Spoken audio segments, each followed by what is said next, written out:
serta-merta karena kami tidak bisa diajak bersekongkol untuk membohongi masyarakat.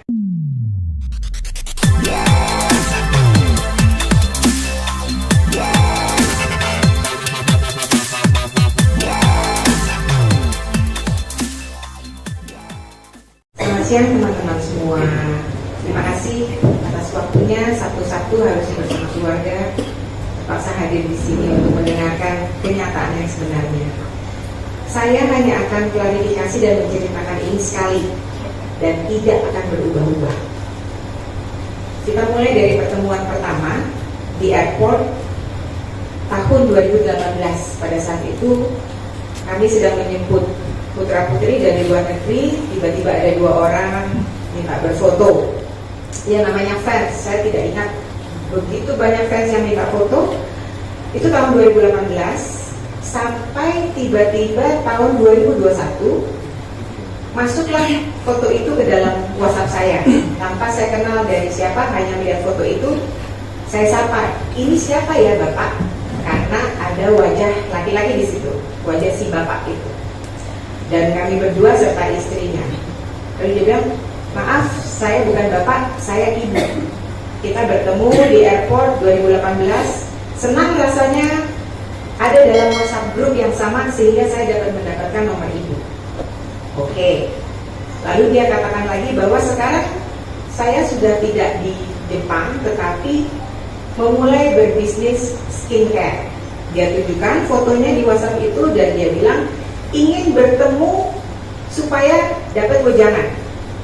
Singkat saya jawab, insya Allah. Karena kalau setiap WhatsApp saya jawab, saya tidak akan ada waktu untuk hal-hal lain. Itu 2021.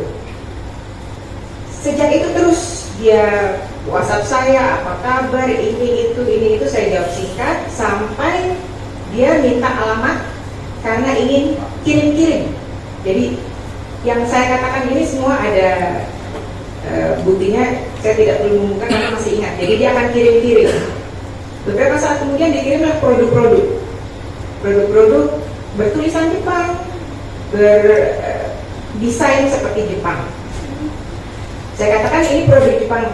Saya telepon ya, karena orang mengirimkan hadiah, selayaknya saya telepon, terima kasih, gini-gini, ini produk Jepang. Iya Bu, kosmetik, skincare maupun produk souvenir kami asli dari Jepang. Oke, terima kasih. Sudah tidak ada pembicaraan lain. Nah, tahun 2022 sekitar bulan April atau Maret atau April, dia bertanya mengenai sebuah proses yang saya tidak ketahui jawabannya. Saya bilang begini, saya tidak tahu, kalau saya tahu nanti saya kasih tahu Ibu. Nah, pada bulan Agustus tanggal 13 2022, saya bilang, Ibu, boleh saya izin telepon? Saya sudah dapatkan jawaban yang Ibu tanyakan. Saya bilang begini, untuk proses itu saya tidak mengerti detail, tapi Ibu bisa berbicara dengan Pak Rahmat yang mereka sebut Pak R. Nah, Pak Rahmat, oh dia menolak, jangan Bu, saya tidak paham, bolehkah suami saya? Tapi mintanya kalau bisa bertemu, karena kalau dijelaskan per telepon mungkin suami saya tidak mengerti. Karena memang hari itu hari libur dan dia bilang akan ke Jakarta, saya bilang silakan kalau mau datang. Silakan kalau mau datang, Pak Rahmat juga akan ada, sudah bisa menjelaskan. Singkat cerita dia datang setelah maghrib menjelang Isya. Sekitar jam 7.30 saya kenalkan dengan Pak Rahmat. Kalau waktu itu hadir langsung Pak Mario seperti kata-katanya, Pak Mario dengan saya tidak pernah terpisah. Jadi kalau saya ada pasti Pak Mario ada. Bukan serta-merta Pak Mario ingin menemui mereka. Jadi hadir, lucunya yang ditanyakan singkat sekali ke Pak Rahmat, tetapi lebih bercerita mengenai skincare, mengenai produk-produk yang sedang dalam bisnisnya. Dan berkali-kali dia nyatakan itu dari Jepang. Oke. Karena itu sudah larut malam, mall sudah tutup, dia minta izin bertemu lagi keesokan hari tanggal 14, kita tolak. Tidak ada waktu saya. Lalu gimana Bu, bisa nggak? Kapan deh? Mereka dari Kerawang ya, ingat ya, ini dari Kerawang 2 jam bisa 3 jam ke Jakarta Selatan. Pak Rahmat ada bilang, Bu kita ada rapat tanggal 15 pagi. Ya udah, kalau boleh jam 10 saya ketemu, saya bawain produk-produk saya. dia bawa lah, dan dia datang lagi ya, ini bukan saya nyamperin apa, dia datang lagi, habis ketemu dari Kerawang, pulang, besokannya minta, saya tolak, lusanya datang lagi. Ada, selain Pak Rahmat, ada tim kita, karena memang kita rapat, ada beberapa orang di situ, karena ruangan lantai 1 dipakai kami untuk rapat, teman-teman ada di lantai 25. Nah, di rapat itulah dia cerita mengenai produk, begini, dia tunjukkan produknya, dia berikan ke saya. Oke, saya bilang dia ingin mendapatkan konsultasi atau kerjasama atau apapun yang bisa dilakukan, karena sesuai di WhatsApp grup yang dia ada bersama saya, itu dulu pernah mendapat layanan dari kami dan di grup itu sangat happy dengan hasilnya. Jadi bisa nggak Bu, kami juga begitu. Saya bilang, mohon maaf Pak Mario sudah pensiun. Pak Mario juga mengatakan itu, Bapak sudah pensiun, dia tetap mendesak. Bagaimana kalau tetap, ya mungkin ibu lah yang bantu sambil Bapak bantu di belakang. Oke, nanti kita bicarakan lah. Tanggal 15 ya. Belum pulang, belum jauh, saya masih rapat. Di WhatsApp lagi saya, Ibu saya boleh ketemu sekali lagi. Sama Ibu aja deh, nggak usah Bapak, nggak apa-apa. Saya bilang, mohon maaf, saya besok ada di Bandung, karena itu menjelang 17 Agustus ya liburan. Saya ada di Bandung sampai dengan tanggal 19. Gak apa-apa Bu, kami ke Bandung. Oke, pilih Kamis atau Sabtu. Dia pilih Kamis dan singkat cerita dia datang ke Bandung pada tanggal 18 Agustus. Dia, ya kalau mau dibilang dia memohon, dan ya udah saya bilang begini, tidak dengan Pak Mario ya, tidak dengan Pak Mario, dan bukan konsultasi full. Kami hanya meminta pendampingan. Oleh sebabnya di kontrak, di MOU yang kita tanda bersama itu tugasnya pendampingan, bukan brand ambassador, bukan penjualan, pendampingan. Pendampingan apa? Branding seperti logo, desain produk, dan di situ dia minta juga ada desain rumah cantik. Nah, jadi pendampingan itu ada 3 poin. 1, logo, brand, produk. Kedua itu adalah posting di sosial media, pendampingan untuk pengenalan produk-produk mereka ke masyarakat, itu posting di sosial media. Ketiga adalah network offline, yang itu adalah pembuatan web. Jadi kita mendampingi pembuatan web, kita tidak buatkan.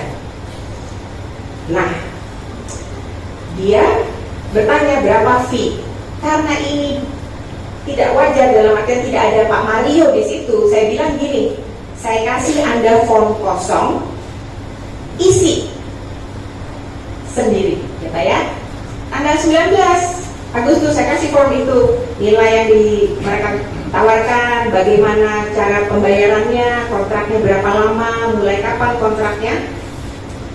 Saya kirim tanggal 19, dikembalikan tanggal 19, diisi nilai-nilainya untuk 5 tahun mulai dari, ini penting karena kata-katanya adalah di sana Pak bilang, saya mulai curiga begitu kok 18 padahal tanda tangannya 30. Dia mengisi 18 Agustus 2022 sampai dengan 18 Agustus 2027. Padahal itu tanggal 19. Saya tanya mengapa, istrinya bilang itu hari jadi K grup, ada WhatsAppnya juga. Oke. Saya buatkan draftnya sesuai dengan arahan dia, kirim. Draft dia terima tanggal 20, tanggal 21 dia bilang akan mempelajari.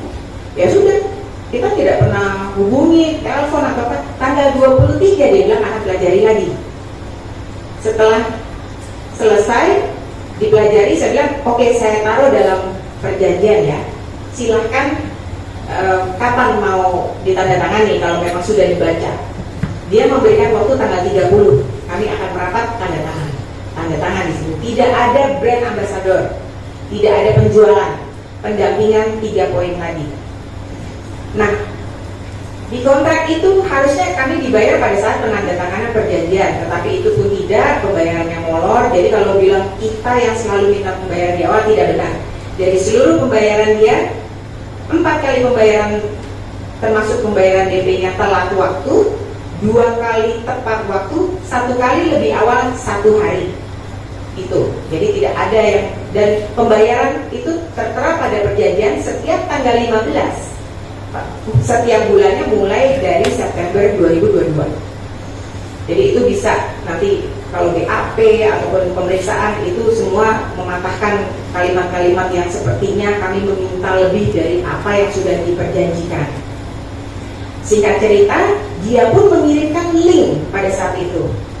Ada iming-iming karena dia meminta, ini penting ya, yang ditawarkan ke kami itu untuk 5 tahun dan dia diminta dicicil 40 kali, 40 bulan endorsement. Foto sudah dipakai tapi bayarnya cicil 40 bulan. Jadi tidak benar saya telah menerima 5 miliar, tidak ada, jauh angkanya di bawah itu. Dicicil 40 kali saya keberatan. Dia menuliskan seperti yang saya ceritakan di Bandung, saya kan ada bisnis, saya kan ada investasi, saya akan genjot supaya bayar secepatnya. Karena endorsement itu tidak boleh dicicil harusnya. Oke. Dia kasih link, di situ tertera 100% imported from Japan. Dan dia kasih juga pemberitaan 30 Oktober launching produk mereka. Ini saya bisa tunjukkan karena ini ada di berita ya, jadi ini umum ya Pak ya. Dikatakan produk Kanemochi Skin ini di dalamnya disebutkan 2 kali berasal dari negeri Sakura. Negeri Sakura itu di mana Pak kira-kira? Jepang kan? Bukan Indonesia ya, pasti negeri Sakura itu. Oke. Nah, seiring berjalannya waktu pekerjaan sudah kita lakukan, logo, ini logo, akhirnya kita buat, bukan kita dampingi, logo kita buat, tulisan tangan tim kami, fontnya asli, sudah dipakai di penjualan produk-produk mereka, bahkan mereka dengan bangga memposting semua unboxing dari yang sudah dibeli. Nah, ini jadi ada di produk ya, di produk boneka, di tengahnya logo kami, ada video-video unboxing, sudah laku berarti. Tidak seperti pihak sana yang bilang tidak ada penjualan, walaupun kami tidak bertanggung jawab dan tidak ada kontrak penjualan. Seiring berjalannya waktu, ingat kan pada saat pertemuan kedua saya diberikan produk-produk mereka. Nah, pada suatu malam di bulan November akhir 2022, saya melihat kok ada satu produk toner, patut diduga ya Pak, patut diduga berjamur, berbusa-busa, titik-titik tisu, pengentalan. Tidak saya pakai, belum dibuka dari kemasan. Saya hubungi si ibu, Bu, kok produk ini begini? Oke, besok saya telepon ibu ya, penting, besok aku mau ngomong. Ada semuanya cek. Pagi-pagi dia telepon saya, ternyata betul Bu, produk tersebut di tempat kami juga, saya harus ngomongnya patut juga, patut diduga berjamur, berserat hitam, begini begitu. Waduh, saya cerita ke Bapak, tanpa tebeng alih-alih Bapak menuliskan di sini, mohon Bu, mohon Ibu dan Bapak, jangan menjual, jangan membagikan, jangan menghadiahkan produk K Beauty Skincare. Tergopoh-gopoh kita kasih tahu, karena bagaimana dengan yang sudah beredar. Ingat ya, sebelum MOU produk itu sudah beredar hampir 1 tahun. Udah ada buktinya, beliau mengatakan itu, dan juga bahkan beliau sertakan untuk produk yang lain seperti yang harus dikonsumsi, yang minuman atau makanan.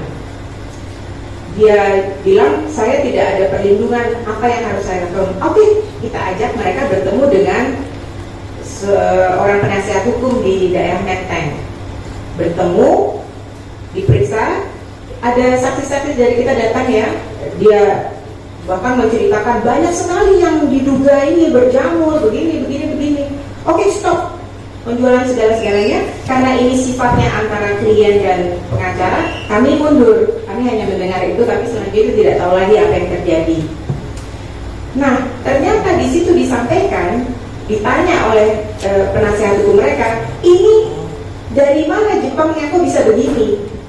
Barulah keluar, bukan dari Jepang, dari Cibinong. Nah, padahal boleh dilihat beritanya dari negeri Sakura. Ya, makanya saya tanya negeri Sakura itu di mana ya? Nah,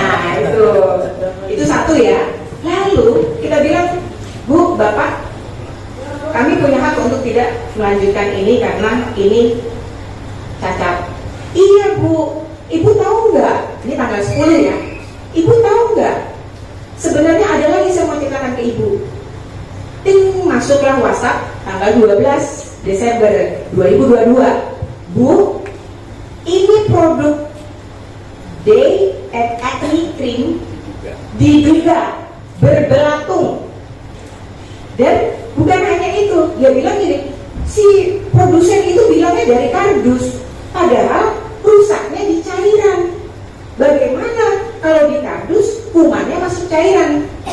Diduga berbelatung. Saya kan harus ngomong diduga, walaupun tidak ada diduganya pada saat itu. Nah, jadi kita lebih panik lagi karena kita tidak ingin melanjutkan karena ini sudah terlalu parah. Tapi saya tegur mereka dengan keras, mengapa tidak disampaikan kepada kami sebelum MOU bahwa ini terjadi. Ya, ini patut diduga terjadi pembohongan kepada kami, patut diduga. Dan kepada publik, saya tanya pernah diumumkan tidak ke publik? Tidak. Orang pada sampai detik ini, silakan teman-teman buka, masih dijual Shopee dan masih ditulis asli Jepang. Akhirnya kami interview mereka, bagaimana dengan produk yang lain, dengan souvenir-souvenir, tumbler, mug, topi, kaos, apakah itu asli Jepang? Enggak Bu, ini kasih ini. Oke, kalau begitu take down semua kata-kata asli Jepang, karena di websitenya ada asli Jepang. Sampai kita lingkari merah, kata-katanya semua produk K Group asli dari Jepang, nggak boleh, autentik Jepang. Bahkan di kata-katanya ada hati-hati penipuan. Jadi ini akhirnya kita coret itu Februari ya, sudah Februari Pak. Dia terus push kita posting. Tidak akan kita posting kalau masih ada unsur pembohongan publik. Karena itu ada di perjanjian, kita tidak ingin membohongi publik. Nah, lalu jadi Februari itu beberapa hari kemudian dia mengirimkan surat ketidakmampuan untuk melanjutkan MOU kerjasama. Ya, di poin 1 dia bilang alasan keuangan. Lucunya di poin 2, 3, dan 4 mempertanyakan mengapa tidak ada penjualan skincare. Ya, sudah jelas-jelas apa yang terjadi di bulan Desember. Nah, lebih lucu lagi pada poin 5 dikatakan bahwa seperti Ibu ketahui, produk kami K Beauty Skincare sedang dalam LP pidana Polres Bogor, sehingga karena produk tersebut tidak aman untuk customer. Itu kata-katanya sendiri. Ya udah, kita mengerti. Lalu yang membuat saya bingung adalah dia minta pengembalian 100% atas pekerjaan yang kita sudah lakukan, plus ditambah transfer yang bukan ke saya, transfer untuk pembuatan web yang jelas-jelas bukan ke kami. Akhirnya itu tanggal 6 ya, tanggal 6 Maret. Akhirnya kami undang mereka untuk datang ke seorang penasihat hukum di daerah Menteng untuk mediasi, untuk bertemu. Saat bertemu itu ada memang pembelian tiket yang akhirnya kan tidak jadi berangkat. Ya, dengan mudah karena menggunakan akun saya tanda tangani surat kuasa untuk didapatkan pengembalian. Dan per tanggal 20 Maret 2023 uangnya sudah dikembalikan ke si ibu. Nah, saya bilang, ibu meminta 100% kembali. Saya harusnya bisa minta lebih banyak loh, karena peraturan di perjanjian sisanya yang ibu belum bayar itu masih jadi hak saya, karena ini endorsement.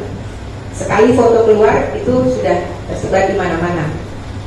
Dia diam dan saya bilang kalau minta balik-balikan atau ini, saya bisa minta dari ibu lebih banyak, plus saya bisa menuntut karena ini ada dugaan pembohongan publik mengenai keaslian produk, asal usulnya, dan keamanan produk. Bukan hanya asal usul ya, keamanan, karena diduga kan tadi ditulis dengan jelas diduga bahwa berbelatung, berjamur dan sebagainya. Saat itu dia pulang, bahkan saya sebagai yang lebih tua, Bapak Mario Teguh, kami berpelukan dengan si ibu dan si bapak. Kami anggap selesai, ya sudah, memang hak kita untuk menagih sisanya, tapi kita tidak lakukan. Tahu-tahu 3 hari sebelum Lebaran saya disomasi oleh si bapak yang ada di TV itu, pengacaranya. Somasinya lucu, menyertakan surat kuasa. Surat kuasanya meminta 2 miliar 3 juta sekian. Somasinya isinya meminta 2,3 miliar tanpa kejelasan. Jadi surat kuasa yang bersangkutan dengan somasi yang bersangkutan kepada saya sudah berbeda. Itu dikirimkan 3 hari sebelum Hari Raya Idul Fitri. Oke, dijawab somasi itu, diminta keterangannya mengapa meminta segitu, tidak digubris somasi saya. Jadi tidak benar ya, tidak ada respon dari kita. Dikirimkan somasi 2, karena dia masih berkeras, saya melakukan gugatan di Pengadilan Jakarta Selatan pada tanggal 17 Mei atas dugaan perbuatan melawan hukum mengenai asal usul produk, mengenai keamanan dan kesehatan dari produknya itu sendiri yang tidak dikabarkan, dan juga pemerasan karena meminta hal yang sudah menjadi hak saya, bahkan saya tidak meminta sisanya, tapi di gugatan itu saya nyatakan semua.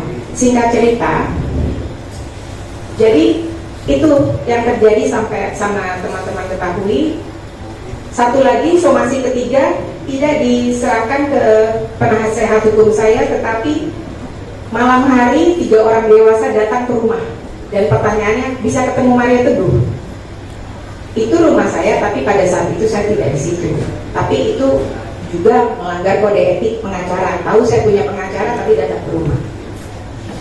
Nah, di situ isinya adalah ancaman. Jika tidak membayar 2,3 dan hal-hal lain di luar MOU yang tidak dijabarkan apa ataupun berapa, mereka akan melakukan pelaporan tindakan pidana, penipuan dan penggelapan, dan akan mewartakannya ke berbagai media. Itu bukan ancaman lagi karena sudah dilakukan, ya. Jadi itu yang terjadi. Sebenarnya saya mau cerita, kalau ceritanya seperti ini, Pak Mario Teguh suami saya itu 1 minggu menghadapi cercaan, makian, hujatan, pembunuhan karakter, fitnah. Itu serta-merta karena melindungi konsumen. Dia tidak ingin produk yang diduga berbelatung, diduga berjamur, diduga tidak dari negeri Sakura seperti klaimnya, diwartakan ke publik. Itu yang menjadikannya hal ini terjadi. Nah, satu lagi, ini udah mendekati akhir dari penjelasan saya. Mengapa saya melakukan gugatan ke Pengadilan Negeri Jakarta Selatan, tapi saya diam? Saya tahu saya benar, oleh sebab itu saya diam. Saya biarkan hukum yang berjalan, karena orang yang tahu dia lemah, tahu tidak berdasar. Saya tidak bicara siapa-siapa ya. Orang yang tahu laporannya lemah, tidak berdasar, yang membutuhkan publik, menggiring publik untuk menghujat, membenci, memfitnah, karena mereka tahu mereka tidak berdasar laporannya. Mereka, saya bilang, saya tidak menunjuk pihak tertentu ya, tapi saya tahu saya benar, oleh sebab itu saya diam. Saya ikuti prosesnya. Mengenai brand ambassador, tidak ada. Sekali lagi, di kontrak penjualan brand ambassador itu tidak ada. Ini kita bercanda aja ya. Saya tidak, maksudnya saya tidak menunjuk tertentu. Ini umum. Ada di mana orang yang cukup waras, orang yang cukup waras menggunakan pria 67 tahun, walaupun ganteng ya, sebagai brand ambassador beauty, skincare, kosmetik, rumah cantik. Di mana di dunia ini ada pria 67 tahun yang sebentar lagi akan menjadi kakek, menjadi brand ambassador itu ya. Nah, itu satu. Harusnya saya juga kasihan sebenarnya dengan penasihat hukum pihak sana yang mengatakan itu tanpa ngecek. Mungkin kalau dilihat MOI-nya sebentar, perjanjian sebentar, dia akan tahu ya bahwa itu tidak benar, atau mungkin malu mengatakan itu. Sebelum ke publik lah harusnya dicek dulu. Kedua, ini saya tidak bicarakan mereka ya, iming-iming, janji-janji. Oke, iming-iming itu hanya bisa kita berikan kepada orang yang kurang dan pengetahuannya rendah. Anak-anak kita bisa iming-iming. Sebenarnya kata iming-iming, sekali lagi saya tidak menunjuk ke siapapun ya. Kata-kata iming-iming itu sebenarnya adalah perendahan diri kepada yang mengatakannya sendiri. Kalau dia berhasil diiming-iming, itu berarti dia merendahkan dirinya sendiri. Sedangkan saya tahu mereka ini berpendidikan, tidak mungkin bisa diiming-iming. Jadi gunakanlah alasan yang lain, jangan yang itu, karena itu merendahkan diri mereka. Nah, perjanjian Pak, namanya perjanjian kan kita berjanji, lalu dituangkanlah ke dalam sebuah perjanjian yang ditandatangani bersama. Itulah perjanjian. Kalau tidak ada tertulis pada perjanjian yang ditandatangani bersama, berarti itu bukan masuk dalam perjanjian. Bagaimana mungkin hal yang tidak ada dalam perjanjian ditanyakan, dimintakan, katanya begini, katanya begitu. Nah, jadi ini contohnya gini deh.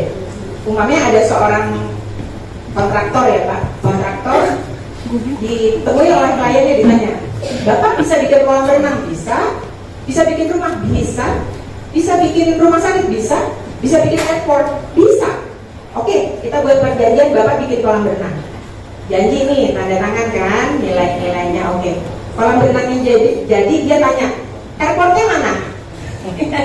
Ya, inilah gambarannya tanpa menunjuk ini tertentu ya. Tapi saya tekankan di sini bahwa kejadian ini serta-merta karena kami tidak bisa diajak bersekongkol untuk membohongi masyarakat dari mana produk itu berasal dan keselamatan menggunakan produk tersebut.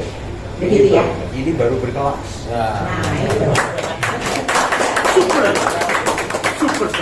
Oke. Cara-cara memfitnah itu nangis, drama atau pansos, lebay, itu bukan